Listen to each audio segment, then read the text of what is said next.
Bismillahirrahmanirrahim. Assalamualaikum warahmatullahi wabarakatuh.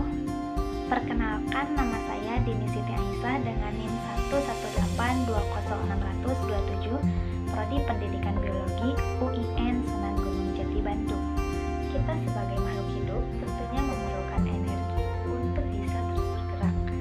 Energi tersebut tidak lain berasal dari makanan yang kita konsumsi sehari-hari, terutama makanan yang mengandung zat tepung atau biasa disebut dengan amilum.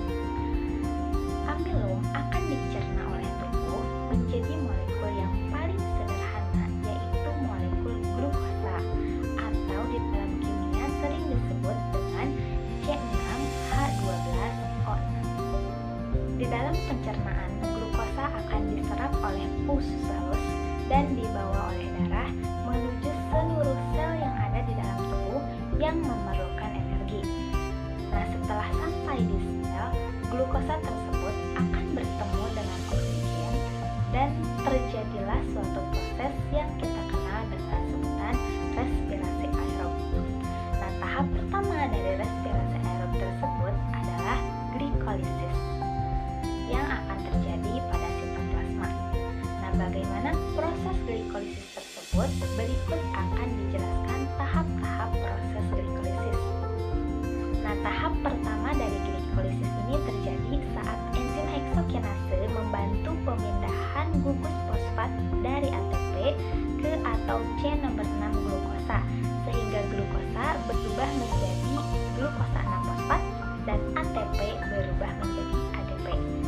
Nah, dengan adanya penambahan gugus fosfat ini, glukosa berukuran menjadi lebih besar sehingga tidak memungkinkan untuk keluar sel.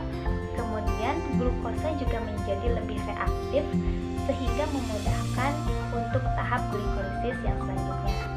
Nah, pada tahap kedua glikolisis ini terjadi perubahan dari glukosa 6 fosfat menjadi fruktosa 6 fosfat dengan dibantu oleh enzim fosfoglucose isomerase.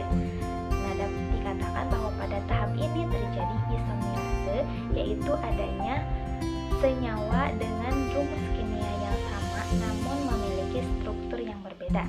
Dapat dilihat pada gambar bahwasannya glukosa membentuk cincin berbentuk segi 6, sedangkan fruktosa membentuk cincin berbentuk segi 5. Nah, tahap ketiga dari glikolisis ini yaitu terjadi penambahan satu gugus fosfat pada fruktosa 6 fosfat sehingga berubah menjadi fruktosa 1,6 difosfat dengan dibantu oleh enzim yaitu enzim fosfofruktokinase. Nah, tahap ini merupakan tahapan satu arah di mana fosfat yang diberikan merupakan molekul berenergi tinggi. Dapat dilihat pada gambar bahwasannya kedua fosfat yang berseberangan menghasilkan daya tolak elektrostatik karena keduanya memiliki muatan yang negatif. Tahap keempat dari proses glikolisis ini yaitu terjadi pemecahan atom karbon dari fruktosa 1,6 difosfat menjadi dua molekul yang lebih sederhana, yaitu dihidroksiaseton fosfat yang sesuai namanya mengandung gugus keton dan gliseraldehid 3 fosfat yang sesuai namanya mengandung gugus aldehid. Nah, proses keempat ini dibantu oleh enzim fruktobifosfaldase. Nama aldose ini diambil dari proses pemecahan atom karbon. Namun yang bisa langsung menuju ke tahap selanjutnya hanya gliseraldehid 3 fosfat, sehingga pada tahap kelima hanya mengubah dihidroksiaseton fosfat menjadi gliseraldehid 3 fosfat dengan dibantu oleh enzim triose fosfat sehingga keduanya bisa lanjut ke tahap selanjutnya. Pada tahap yang keenam, gliseraldehid 3 fosfat masing-masing akan mendapatkan tambahan satu gugus fosfat sehingga keduanya menjadi 1,3 difosfogliserat.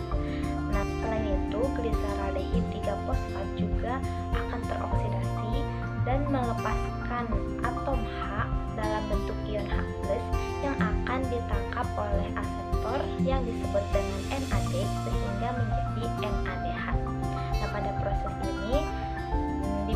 oleh enzim triosa fosfodehidrogenase.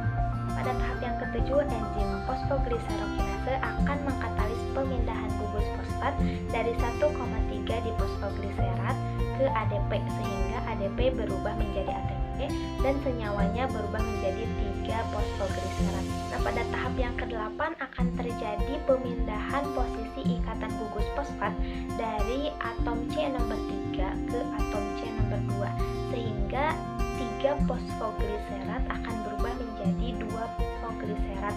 Nah, hal ini dibantu oleh enzim fosfogliserat mutase.